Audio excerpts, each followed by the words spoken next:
to never be unappreciative, because I saw an area that not only is economically challenged, but is limited hope surrounding it. Yeah. Here, you might be on one block in Inglewood, and on the next block, you might have some wealthy people on that block, whereas overseas, I didn't see that, you know. So, poor people, it's a state of mind, and a part of that is passed down in generational. So if you feel you're poor, but you have a dish, or you had $150 gym shoes on, you know what I mean? What is poor? It's relative. Right, absolutely. But do you believe in that generational curse?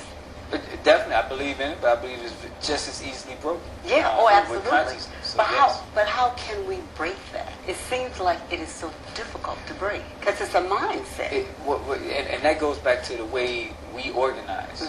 We know that there's internal enemies and external enemies. And the internal enemies is the family, the uncle molested everyone in the house, but no one's going to say something. Yeah. How successful can anyone in that environment be when they know these passed down elements is happening in the house? The pastor that everyone knows slept with 3 members, and you know what I mean? Yes. It's that silence that's allowing the evil to manifest and get strongholds. Yes. So that's the internal battle. Externally, we got 800 corner stores owned by outsiders. So do you think those 800 people want these black businesses to flourish or to take on? No, they don't want to put them out of business. So of course, they're going to do everything they can to stalemate anything that's going to be progressive for black businesses. The lottery. I remember they had Bernie Mac here in Illinois do this big thing, and I was so disappointed. I tried to mail some stuff to Bernie and say, we already given over $256 million to the lottery from these 20 poor neighborhoods in Chicago. Let's not push and promote them to spend more, you know. And that's an external battle. Lottery knows what they're doing when they take Chicago dollars and spend them in schools in Centralia, Vandalia, downstate Right, Illinois. absolutely. But that was the external battles. The politicians, the aldermen in these wards who rely on the same 5,000 people voting every single election cycle. They don't want to register the new 18-year-olds because now I have to prove to these new voters why they should vote for me. So we know there's external battles that we have to fight as well as the internal and the household battles. Okay, so what do you hope to accomplish with your organization? Let's say 5 years from now. Where do you see your organization? Well, I would say this. I try not to use the word trying. Okay. Because we do it. And when I say we, the people on the blocks, every single day, people are getting involved, helping their neighbors, broadening their horizons, going back to college, going back to school, keeping someone from dropping out. So this work is being done every single day. Now, publicly and for the media purposes, what do we want to see happen? We want to be able to, it's 1.2 million African Americans in Chicago. We want to be able to put the call out publicly and have a drill, if you will, and say, okay, we're going to show how this block-by-block network works. Tomorrow, we want everybody to donate $1 and we collect $1.2 million. We want to flex that capacity to bring 1.2 million people together just like that. That's the goal publicly for people, but right now we're making it happen every day. So, and then you would take this money and utilize it in the community? In those zip codes. We're organized by zip codes. Yes, okay, by the zip codes.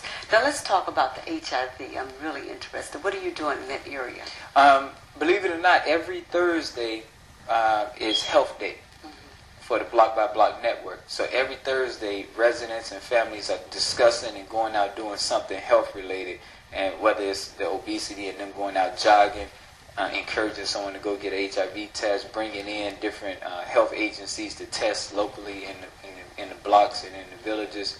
But the main thing is through our youth department and talking to these young people about making good decisions and making sure that the young girls know who might come from a household where they just have they don't have a male presence to be honest about that discussion and tell them that you're more than what's downstairs. To make sure that they know, don't put that value there. Even though these young males are very enthused and want to be with you, understand that. And so that's how we really are combating HIV, is just trying to get them to know to wait. You know, it's not that urgent that you do this right now. Right.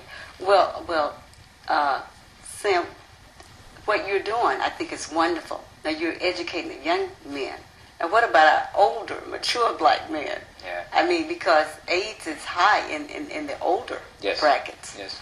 We battling an environment and a culture of stubbornness and ignorance. You know, unfortunately, and our older males, it's that much harder because they set in their ways.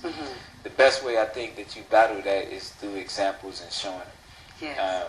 Because you can talk all day, but when you're doing it, and I give you an example, when we go on certain blocks and the older men are sitting there working on cars and just talking, and our young people start cleaning up, it embarrasses. You know, here you got, you know, this your block, but here these other kids came and started cleaning up. It kind of puts the burden back on you to get up and pick up something as well. So that's how we just try to inspire the elders, is by just doing some action so that they can hopefully feel compelled to do the same.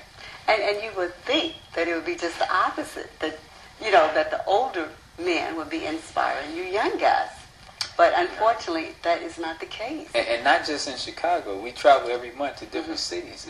We see the same thing, whether it's in Miami or Detroit, same thing. Well, what will it take to change the mentality of our mature men?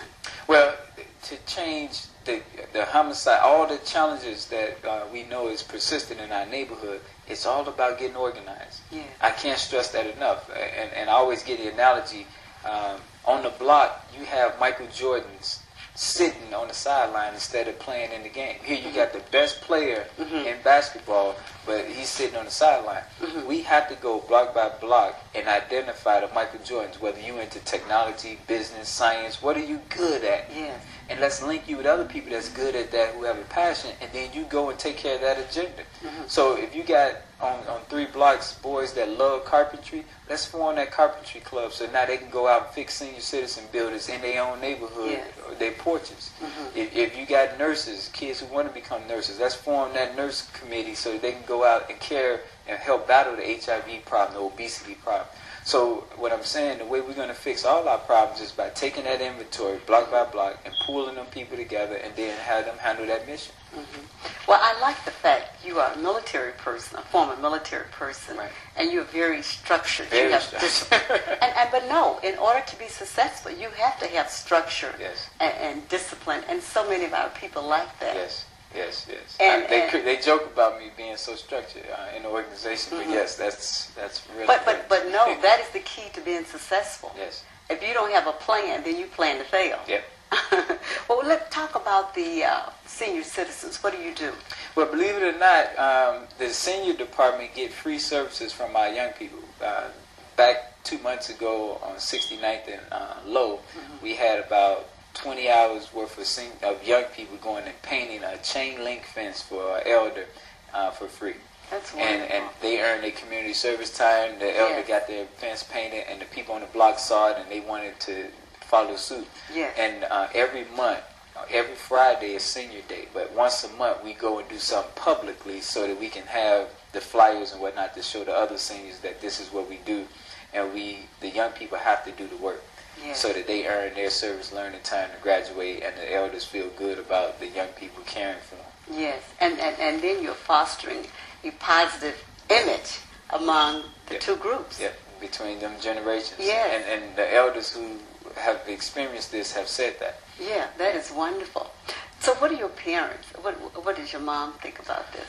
My mom is worried because we're out there on most of the time when someone is murdered or something happened negative. So we're out there, and she always worries and wonders if anyone is going to do something dumb. Yeah. And so she supports me, but she's also concerned. Oh, absolutely. And being a mother, I can understand that. You know, by her being your mom, that she would worry and be concerned about you. Right. What about your friends, the other young males, your friends in that age group? Age group? For 10 years I've been doing this, so my childhood friends kind of they left me alone constructively. Because it takes so much time doing this, and they say, okay, Sy, we're going to let you do your crusade, but remember us. So when you come down from there, we right here, we can go back to kind of enjoying the way it used to be. Yes. So they've given me my space, and